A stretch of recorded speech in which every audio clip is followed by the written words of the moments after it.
За өнөөдөр Ардчилсан намын 35 жилийн ойн баяр болж байгаа. За арчлалын төлөөх тэмцэл өнөөдөр үргэлжлэлээр байна.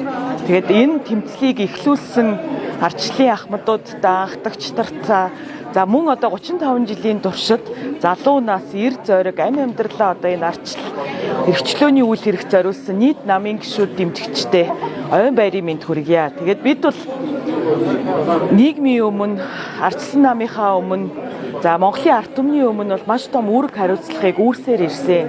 За тэгээд энэ ачаагаа бол Ардчилсан намын гишүүд бид одоо нэр төртөөгөр цааш нь бас авч явна гэдгээ бас хэлмээр байна. Яа тэгэхээр арчил эрхчлөө шударга ёсны тэмцэл бол зогсох ёсгүй. Тэгээд цааш нь бол зөндөө хийх зүйл бидний өмнө байна.